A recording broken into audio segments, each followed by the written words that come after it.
Good morning students.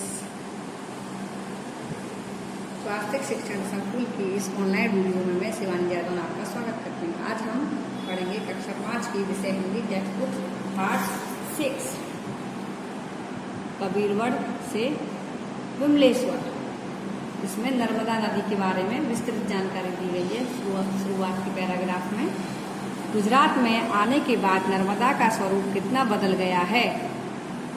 अब वह शांत और संतुलित बहती है क्योंकि अब उसे संघर्ष करने की आवश्यकता नहीं रही। चट्टानें कब की गायब हो गई हैं, अब केवल रेत या मिट्टी है। नर्मदा का पाट चौड़ा हो गया है और चाल मंद, उसकी धारा तो अविरल बह रही है, लेकिन उसकी कलकल सुनाई नहीं देती। अर्थात कभी लेखक यहाँ बोलना चाहता है कि पहले समय में नर्मदा नदी की बहुत आवाज़ सुनने को मिलती थी, लेकिन अब उसमें पहले जैसी आवाज़ नहीं आती है।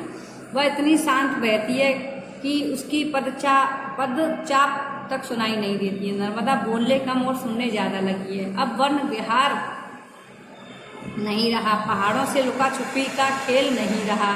यहाँ तक कि जिन पंच तत्वों से नर्मदा की देह का निर्माण हुआ है, पानी, चट्टान, प्रपात, शोर और मोड़, इनमें से एक एक करके अधिकतर छूटते जा रहे हैं। मतलब नर्मदा नदी का निर्माण इन 5 चीज़ों से मिलकर हुआ है: पानी, चट्टान, प्रपात, शोर और मोड़।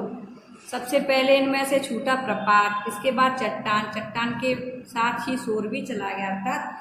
लेखक बोलता है कि सबसे पहले प्रपात छूटा, इसके बाद चट्टान, चट्टान से टकराकर उसकी शोर होता था, तो फिर चट्टान के छूटने के बाद शोर भी चला गया और मोड़ भी पहले जैसे नहीं रहे क्योंकि अब समतल जमीन होती जा रही है। यही है जीवन। ज्यों-ज्यों जीवन का सूर्यास्त निकट आता है, अधिकांश चीजें छूटती जाती हैं और यात्री अंतिम यात्रा के लिए हल्का फुल्का होता जाता है। अर्थात लेखक कहता है कि जैसे जैसे जीवन में व्यक्ति अपनी उम्र के आगे बढ़ता जाता है, अधिकांश चीजें उससे पीछे छूटती जाती हैं। उसी प्रकार उसकी यात्रा आगे बढ़ती जाती है और वो स्वयं को हल्का फुल्का महसूस करने लगता है। नर्मदा की छिछली धारा पर पार करके हम कबीरवड़ पहुँचे। कहते हैं संत कबीर यहाँ आए थे। उनके प्रताप से बरगद का एक पेड़ इतना विशाल हुआ कि पूरे टापू पर छा गया। इस विशाल वटवृक्ष की छतनार छाया है में हजारों लोग आश्रय ले सकते थे, लेकिन अब तो थोड़ा सा अंश ही बचा है। यह भी काफी बड़ा है और किसी भव्य स्मारक सा खड़ा है, और भी कई वृक्ष हैं, हरे भरे खेत, पशु पक्षी हैं, मंदिर हैं। यहाँ आकर बड़ा अच्छा लगा।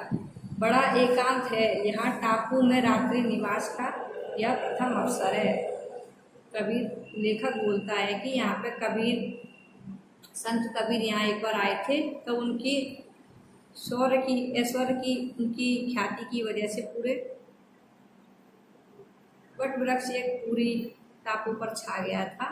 बरगद, जिसको बरगद बोलते हैं, और विशाल इतना बड़ा था जिसके नीचे हजारों लोग आश्रय ले सकते थे। अभी कृष्ण पक्ष चल रहा है। मैंने देखा है कि कृष्ण पक्ष में चांदनी करीब करीब उतनी ही होती है जितनी शुक्ल पक्ष में, मगर एक उजियारा पाक कहलाता है, दूसरा अंधियारा। एक में पहले चांदनी फिर अंधेरा, दूसरे में पहले अंधेरा फिर चांदनी। चांदनी की जगह पर अदल बदल हो जाती है, मगर कुल मिलाकर चांदनी प्राय उतनी ही होती है। अंधियारा पाक व्यर्थ में की बदनाम है। अर्थात एक महीने के 2 पक्ष माने गए हैं, शुक्ल पक्ष और कृष्ण पक्ष। शुक्ल पक्ष को उजियारा पाक माना जाता है जिसमें पूर्णिमासी आती है, और कृष्ण पक्ष को अंधियारा पाक माना जाता है जिसमें अमावस आती है। इसीलिए लेखक बोलता है कि अमावस वाला जो पाक होता है, जो कृष्ण पक्ष होता है, उसमें अंधेरा होता है, और शुक्ल पक्ष जो रहता है जिसमें पूर्णिमा रहती है, वो उजियारा पाक मानते हैं उसको, जिसमें ज्यादा रोशनी रहती है। पर व्यर्थी कृष्ण पक्ष मतलब अंधियारी रात व्यर्थी बदनाम है। मैंने तो कृष्ण पक्ष के अंधियारे दिनों में भी उजियारी रात देखी हुई है। सवेरे नर्मदा की धारा पार करके वापस तट पर आ गए। फिर नदी के संग संग आगे बढ़े। जगह जगह किसान बिजली की सहायता से नदी से पानी ले रहे थे और खेतों की सिंचाई कर रहे थे। कपास और गन्ने के अलावा केले के भी बड़े बड़े खेत हैं। कदली वन में से हमारी पगडंडी जाती है तो बड़ा सुखद लगता है। आगे एक गांव पड़ा, मड़ी। यहाँ एक युवा सन्यासी ने हमारा हार्दिक स्वागत किया। एक गांव था जिसका नाम मड़ी था, जहाँ पर एक छोटा युवा सन्यासी था जिन्होंने हमारा स्वागत किया। उसने रुकने के लिए बहुत आग्रह किया, पर हमें जल्दी थी। अगर आप रुक नहीं सकते तो कम से कम भोजन करके जाइए। उसने नेह को हम टाल नहीं सके। पता नहीं कैसे सांपों की बात चल पड़ी तो उसने अपना एक स्मरण सुनाया। मतलब किसी तरह वहाँ आपस में लोग बात कर रहे थे, सांप की बात चलने लगी तो उसने अपना स्मरण, मतलब उसकी याद में जो कुछ हुआ था उसने वो सुनाया। बचपन में एक बार मुझे सांप ने काटा। जो युवा सन्यासी था ना, वो अपनी स्टोरी, अपनी जीवनी, बचपन की कहानी बताने लग गया। बचपन में एक बार मुझे सांप ने काटा। पहले तो मैं बेहद डर गया, पर बाद में जनेऊ उतारा और डंक से थोड़ा ऊपर कसकर बांध दिया। फिर चीरा लगाया तो खून बहने लगा। माँ बहुत घबरा गई। झाड़ फूक वाले ओझा को बुलवाया। उसने आकर कहा कि पहले जनेऊ खोलो, तब मेरा मंत्र काम करेगा। मैंने कहा कि मैं मर जाऊंगा पर इसे नहीं खोलूंगा। तब किसी ने कहा कि इसे खूब घी पिलाओ तो जहर निकल जाएगा। मुझे एक सेर घी पिलाया गया, 1 किलो जैसा। मैंने कहा अब मुझे सोने दो। लोगों ने बहुत तेरा मना किया पर मैं नहीं माना। सुबह उठा तो एकदम ठीक। माँ से कहा, माँ मुझे रोज सांप काटे तो कितना अच्छा हो। माँ ने घबरा कर कहा, क्यों? मैंने कहा पीने को रोज 1 सेर घी जो मिलेगा। तो बोलता है मुझे घी पीना है, इसलिए भगवान मुझे डेली सांप काट जाए। सांप काटे तो कितना अच्छा रहे। भोजन के समय हमारे साथ कई वृद्ध भी थे। एक प्रकार से यह सन्यासी यहाँ वृद्धाश्रम चला रहे हैं। भोजन परोस दिया गया तो सभी ने मिलकर प्रार्थना की। प्रार्थना समाप्त होने पर सन्यासी ने सविनय कहा, महात्मा भोग लगाएं। यहाँ से नर्मदा किनारे आगे बढ़े। आगे नर्मदा की एक सहायक नदी के तट पर है उचेड़िया। कबीर बड़ से हमारे साथ चल रहे सज्जन इसी गांव में रह गए। मैंने कहा, आप तो इसे मझधार में छोड़कर जा रहे हैं। आप तो हमें मझधार में छोड़कर जा रहे हैं। उन्होंने कहा, मैं जब भी जाऊंगा वह मझधार ही होगी। यहाँ से सड़क मिल गई। सड़क के साथ साथ रेल की पटरी भी है। हमारे पास से धुआं छोड़ती हुई रेलगाड़ी निकल गई। अब नर्मदा छूट गई है। अब तो समुद्र तक सड़क से ही जाना होगा। सड़क उबाऊ है लेकिन अब यही रास्ता है। नर्मदा का तट निचाट, सूना और निर्जन है। आगे नर्मदा में मिलने वाली नदियाँ, जिन्हें यहाँ लोग खाड़ी कहते हैं, कीच कादे से इतनी भरी होंगी कि इन्हें पार करना बहुत मुश्किल होगा। फिर नर्मदा का पानी क्रमशः खारा होता जाता है और किनारे वीरान, बंजर और उजाड़। इसलिए हमने भी सड़क से चलना ही ठीक समझा। यहाँ पर लेखक बोल रहा है कि नर्मदा की नदियों में आगे चल के मिलने वाली और बाकी नदियाँ हैं और जिन्हें हम खाड़ी बोलते हैं, जिनमें से कीच कादे इतने सारे भरे हुए हैं जिनको पार करना बहुत मुश्किल है, और जिनके मिलने से नर्मदा का पानी खारा हो जाता है। रास्ते में एक सारंगी वादक गीत सुना रहा था तो हम लोग भी सुनने खड़े हो गए। वह गा रहा था, एक जीवन रे लाखों उपाधि केम जीवे जीव नार रे। जीवन एक है और परेशानियां लाख लाख, जीने वाला जिए तो कैसे जिए। उसका कंठ सुरीला था। कभी कभी वह गीत की कड़ी को बीच में ही छोड़ देता और बाद में उसे फिर पकड़ लेता। इस गीत में से एक गहन गंभीर वेदना झांक रही थी। उसके गीत से वातावरण में उदासी सी छा गई। तीसरे पहर उछाली पहुँचे। यहाँ नर्मदा जी का आश्रम नर्मदा नंद जी का आश्रम है। बहुत पहले उन्होंने नर्मदा परिक्रमा की थी और उसका विस्तृत वृत्तांत गुजराती में प्रकाशित किया था, जिसे मैंने चाव से पढ़ा था।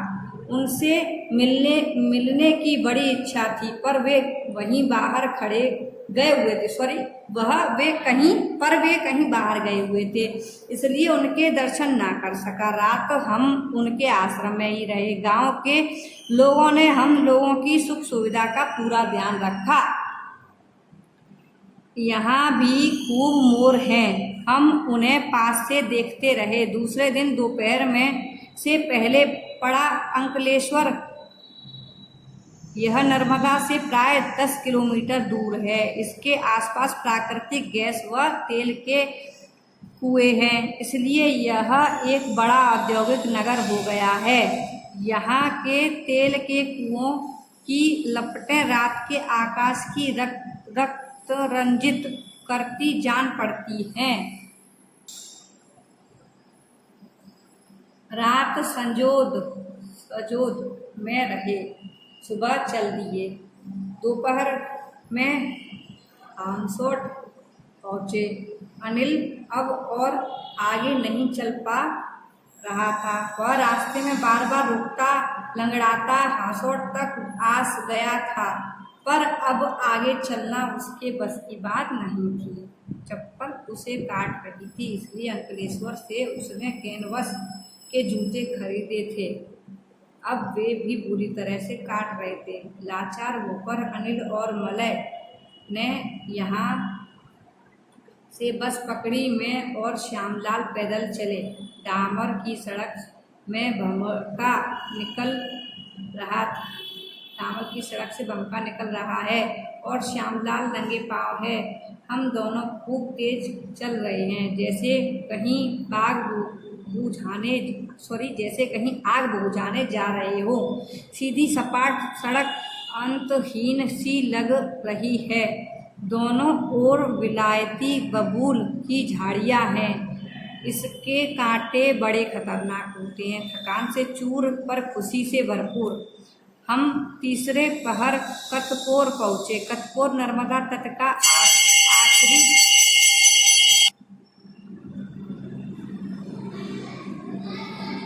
आखिरी गांव नहीं है। आखिरी गांव विमलेश्वर है, लेकिन समुद्र पार करने के लिए नाव यहाँ से छूटती है, इसलिए परकम्मावासियों का घमघट यहाँ लगा रहता है। हम जब वहाँ पहुँचे तब वहाँ केवल 7 परकम्मावासी थे। हमारे जाने से 11 हुए, लेकिन जब तक 25-30 नहीं होते तब तक नाव वाला नाव नहीं छोड़ता। गुजरात में नर्मदा तट के अधिकांश मंदिरों के पुजारी मध्य प्रदेश के हैं। परकम्मावासी भी अधिकतर मध्य प्रदेश के ही होते हैं। कहा यहाँ जो 7 परकम्मावासी रुके हैं, उनमें 2 सन्यासी उत्तर प्रदेश या शायद हरियाणा के हैं, बाकी 5 मध्य प्रदेश के हैं। इसमें पति पत्नी है, साला बहनोई है और एक अकेला है। हम साथ ही समुद्र पार करेंगे। दूसरे दिन सुबह विमलेश्वर गए। नर्मदा समुद्र से इतने धीमे धीमे मिलती है कि यह निर्धारण करना मुश्किल है कि कहाँ नर्मदा का अंत है और कहाँ समुद्र का आरंभ। अब नर्मदा और समुद्र में फर्क करना बड़ा मुश्किल हो गया है। कहाँ तक पहुँच गई थी? दूसरे दिन सुबह विमलेश्वर गए। नर्मदा समुद्र से इतने धीमे धीमे मिलती है कि यह निर्धारण करना मुश्किल है कि कहाँ नर्मदा का अंत और कहाँ समुद्र का आरंभ। अब नर्मदा और समुद्र में फर्क करना मुश्किल हो गया है। अंतिम 50 किलोमीटर में नर्मदा का पानी खारा है, फिर भी विमलेश्वर नर्मदा तट का अंतिम ग्राम है, इसलिए यहाँ नर्मदा का सागर से संगम माना गया है। अपनी 1312 किलोमीटर की लंबी यात्रा पूरी करके नर्मदा यहाँ सागर में समा जाती है। विश्वास नहीं होता कि यह वही छोटा सा निर्झर है जो अमरकंटक से चला था। अमरकंटक से चलते समय उसमें प्रस्थान का जैसा उत्साह था, वहाँ यहाँ मंजिल पर पहुँचने का वैसा ही संतोष है। उन परिक्रमा वासियों की खुशी का क्या कहना, जो कई कई महीनों की कठिन पद यात्रा के बाद जीवन में शायद पहली बार समुद्र के दर्शन करते हैं। असीम और अपार है मेरी खुशी। आखिर मैं समुद्र तक आ पहुंचा था। नर्मदा के उद्गम से संगम तक की मेरी यात्रा पूरी हुई। जीवन का बहुत बड़ा स्वप्न साकार हुआ। खुशी में मैं छछला उठा। ओह, जीवन कितना सुखद है। मेरे हाथ अपने आप जुड़ गए। मैंने नर्मदा का आह्वान नहीं किया बल्कि रो पड़ा। प्रसन्नता के सहज स्वच्छ आंसू मेरे गालों पर ढुलक रहे थे। काफी देर तक चुपचाप बैठा मैं मन ही मन नर्मदा का यशोगान करता रहा। माँ नर्मदे, अपने शाश्वत सौंदर्य से तुम नित्य नूतन हो, चिर नवीन हो। तुम जानी पहचानी हो, फिर भी अद्भुत हो। मृदुल सरता, तुम्हें मैं बचपन से जानता हूँ, फिर भी तुम्हारे सौंदर्य की झलक भर देख सका हूँ। अर्थात यहाँ लेखक बोलना चाहता है कि नर्मदा के आरंभ से उसने जहाँ से यात्रा प्रारंभ की थी और उसमें उतना ही उत्साह था जितना वो यात्रा के अंत तक होता है। अब मैं इस वीडियो का यहीं समाप्त करती हूँ।